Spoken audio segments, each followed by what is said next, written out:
आओ बच्चों, आज मिसलिनियस एक्सरसाइज का 18 नंबर क्वेश्चन है। एनसीईआरटी मैथ क्लास 11th है, चैप्टर 10 है स्ट्रेट लाइन का। मिसलिनियस एक्सरसाइज है, उसका 18 नंबर क्वेश्चन देखिए। तो 18 नंबर क्वेश्चन क्या कहता है, देखिए, find the image of the point.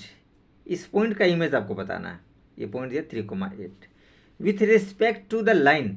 उस लाइन के रिस्पेक्ट जो लाइन दिया है x + 3y = 7, assuming the line to be a plane mirror. ये मान के हमको चलना है कि ये लाइन जो है एक प्लेन मिरर जैसा बिहेव कर रहा है, ठीक है ना।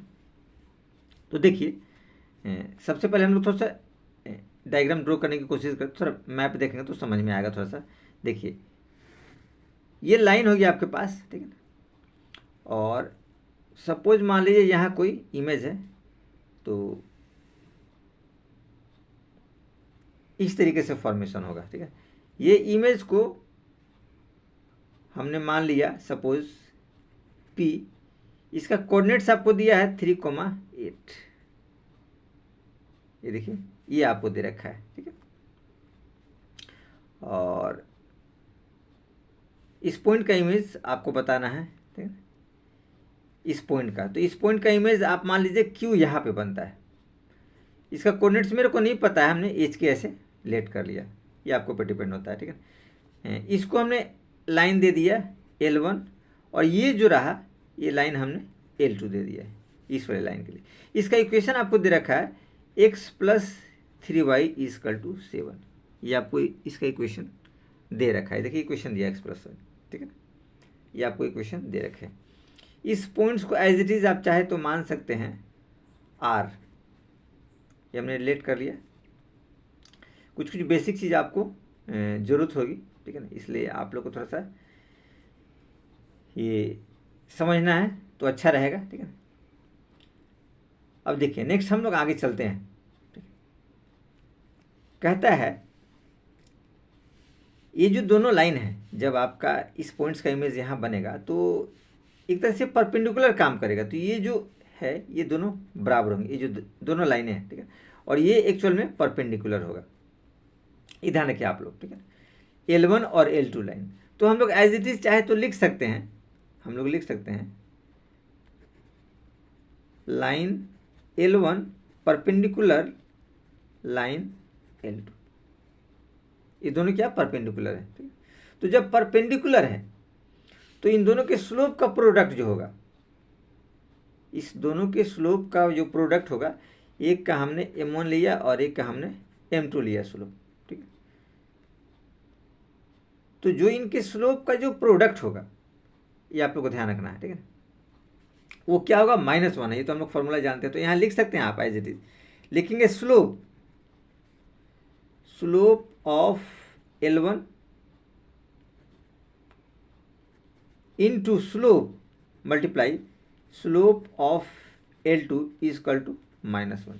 इस L1 लाइन का स्लोप और L2 लाइन का स्लोप, ये क्या हो जाएगा, -1 होगा। इसका M1 माना तो हमने इसका M2 माना है, ठीक है। अब M2 इसको लिया तो एज इट इज थोड़ा सा हम लोग स्लोप इसका निकाल लेते हैं यहाँ पे। देखिए, तो इसके माध्यम से जो आपको इक्वेशन दे रखा है, इसके माध्यम से हम लोग निकाल सकते हैं। तो लिख सकते हैं 3y = -x + 7। तो y = -x/3 + 7, यानी ये 1/3 जो है इसका स्लोप आया है। हम लोग एज इट इज लिख सकते हैं स्लोप -1/3। ये जो आपने इस इक्वेशन का, यानी L2 के लिए स्लोप आपको ये आसानी से हम लोगों ने प्राप्त कर लिया, ठीक है। तो इसमें कुछ विशेष नहीं है, ठीक है ना। x + 3y 7 था, तो आपको पता स्लोप निकालने के लिए y वाले टर्म अपनी तरफ रखते हैं, बाकी टर्म दूसरी तरफ लेके चलते हो। x प्लस में था तो माइनस हो गया, 7 ऑलरेडी पहले से, ये y के साथ 3 मल्टीप्लाई में तो डिवाइड में बदल जाएगा, और यहाँ भी आपके पास डिवाइड कंडीशन आ जाएगा, ठीक। तो स्लोप आपके पास ये निकला, ठीक है, -1/3, ठीक है। अब देखिए, जब स्लोप निकल गया तो इस स्लोप को एज इट इज आप यहाँ पुट कर सकते हैं इसके लिए, L2 के लिए। और L1 के लिए तो देखिए 2 पॉइंट्स आपको दे रखा है, तो 2 पॉइंट से माध्यम से स्लोप निकाल सकते हैं। 2 पॉइंट फॉर्म से ये स्लोप इसका निकाला जा सकता है, ठीक है। तो देखिए, L1 लाइन की बात करते हैं इस वाले का, तो ये आपके पास होगा y2 - y1। तो देखिए, y2 हमने क्या लिया, ये लिया है, देखिए इसका जो आपका फॉर्मूला होगा y2 - y1 upon x2 minus x1 और मल्टीप्लाई ये L2 का स्लोप जो होगा ये देखिए -1/3 और इक्वल टू -1। ये देखो y2 x1 y1 x2 y2 y2 k -8, तो आप एज इट इज यहाँ लिख सकते हैं k -8 अपॉन h -3 मल्टीप्लाई इस -3 को आप इधर लेकर के जाइए तो इक्वल टू साइन यहाँ आप दे दीजिए, -1 है, ये मल्टीप्लाई तो डिवाइड में बदल जाएगा, यानी कि मल्टीप्लाई कर देंगे 3 अपॉन -1, तो -1 क्रॉस कर जाएगा तो आपके पास बचेगा 3। अब ये जो 3 बचा, ठीक है ना, तो आप क्रॉस मल्टीप्लाई कीजिए इसके साथ, तो ये इसके साथ होगा, ये इसके साथ होगा, तो इस वाले पार्ट को अपने तरफ रखेंगे k -8 और ये 3 इसके साथ होगा तो 3h -9, यानी हम लोग k इक्वल टू लिख सकते हैं 3h -9 और +8, 8 इधर आएगा माइनस है तो प्लस हो जाएगा, यानी कि 3h 8 में से 9 जाएगा -1, यानी कि k इक्वल टू आप लोग लिख सकते हैं 3h -1। इसको इक्वेशन आप 1 ले लीजिए, बहुत आसानी से हम लोगों ने ले लिया, यानी कि k की वैल्यू हम लोग को प्राप्त हो गई। ठीक, अब k की वैल्यू हम लोग को प्राप्त हो गई, तो देखिए हमको जब ये मिला तो अगर इन दोनों की हम लोग बात करें, ठीक है, इन दोनों की मार्फत से अगर सेक्शन फार्मूला लगाएं, क्योंकि हम जानते हैं इन दोनों का डिस्टेंस सेम है, ठीक है ना, तो 1/1 रेशियो में ये जो पॉइंट्स आर है डिवाइड कर रहा है, तो सेक्शन फार्मूला से इसका कोऑर्डिनेट्स आप लोग निकाल सकते हैं। इस आर के लिए इसका अगर हम लोग पॉइंट्स माने, इसका कोऑर्डिनेट्स हम लोग माने x, y अगर माने, तो इस आर के लिए ये जो पॉइंट्स आर है इसका कोऑर्डिनेट्स, ठीक है, तो वही हम लोग अप्लाई करते हैं सेक्शन फार्मूला के माध्यम से, ठीक है ना। तो देखिए यहाँ एज इट इज़ हम लोग लिख सकते हैं, हम लोग लिखते हैं, देखिए थोड़ा सा आगे हम लोग चलते हैं, ठीक है ना, लिखेंगे by section formula, by section formula, ठीक है, सेक्शन फार्मूला से हम लोग जानते हैं फॉर पॉइंट आर के लिए, ठीक है ना, क्योंकि आर पॉइंट जो है, ठीक है ना, 1/1 का रेशियो, ये देखो पॉइंट आर है, ठीक है ना, ये इस वाले लाइन के लिए, ठीक है, तो ये दोनों सेम रेशियो बराबर, तो 1/1 के रेशियो में डिवाइड किया है, तो एक्स पॉइंट के लिए फॉर्मूला जो निकलेगा आपको बताते हैं, ठीक है, पॉइंट एक्स का फॉर्मूला होगा आपके पास जो 10th क्लास में हमने पढ़ा है, m1x2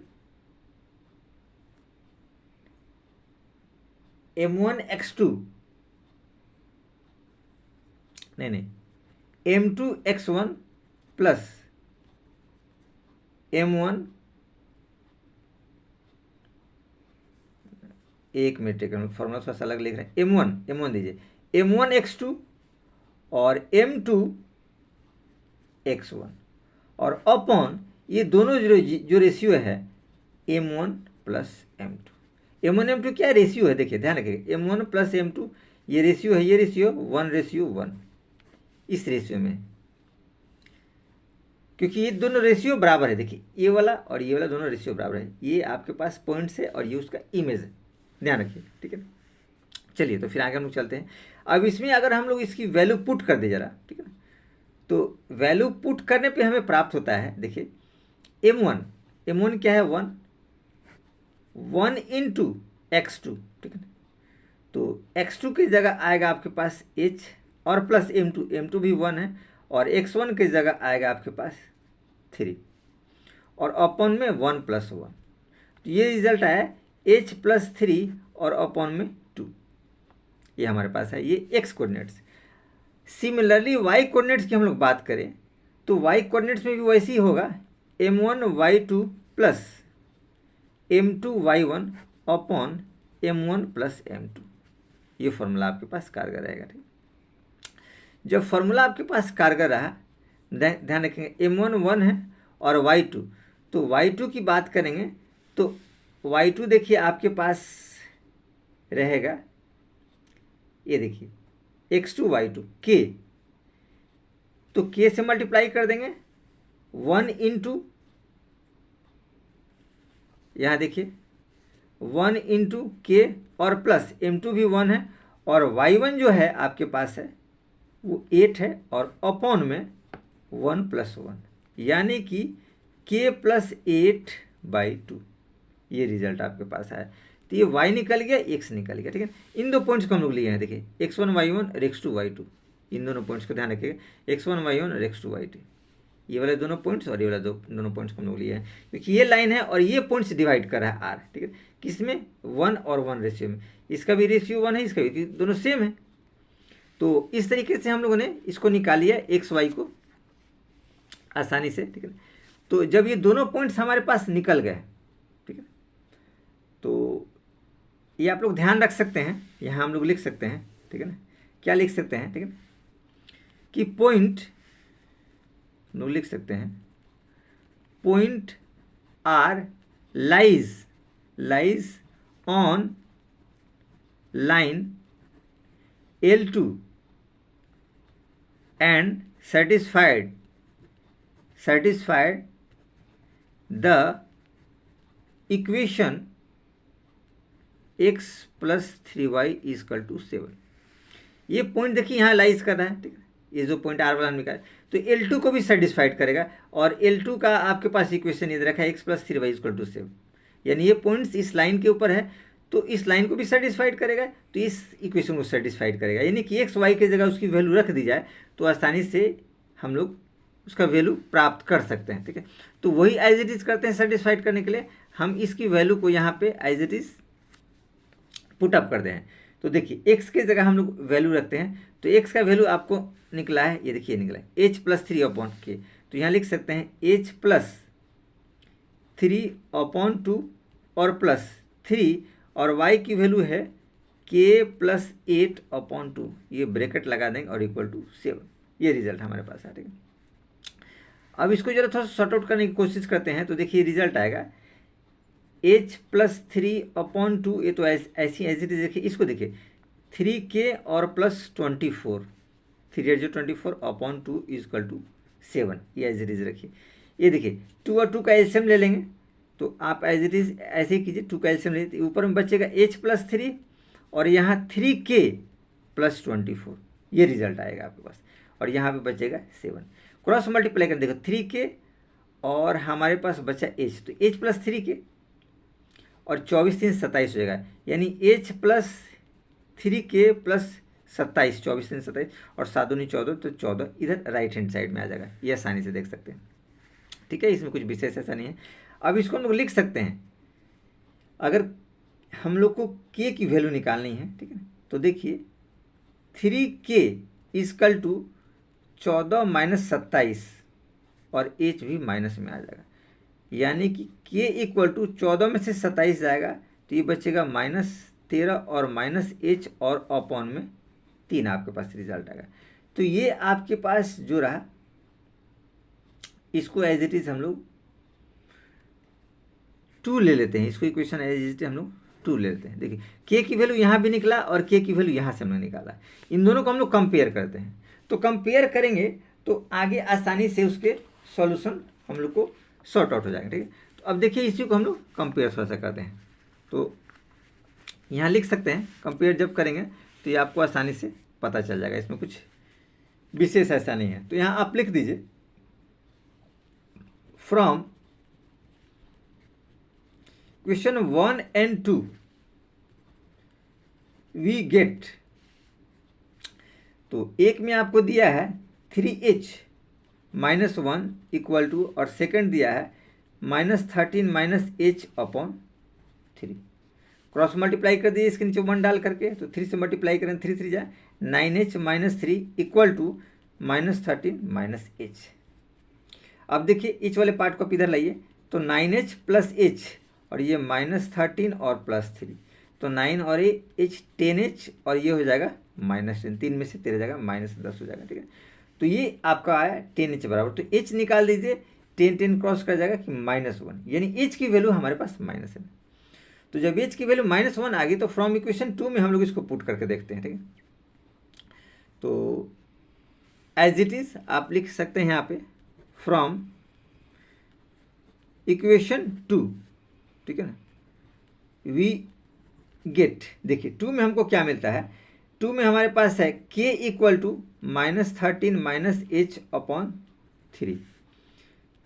तो -13 और -1 और ये +1 अपॉन 3, यानी कि हमारे पास जो रिजल्ट आएगा ये आएगा -12/3। तो 3 4 जा 12, यानी कि k इक्वल टू आपके पास निकलेगा -4, यानी कि HK जो हमारे पास आया वो आया -1 4। एक की वैल्यू -1 है और दूसरी की वैल्यू 4 निकला है, -4, ठीक है। तो -1 और -4 ये दोनों वैल्यू हमारे पास प्राप्त हो। तो हमको पॉइंट पूछा था, ठीक है, तो इसी पॉइंट्स को हम लोग मेंशन करते हैं। यहाँ आप एज इट इज लिखेंगे पॉइंट ऑफ इमेज। देखिए find the point of image बोला, पॉइंट ऑफ इमेज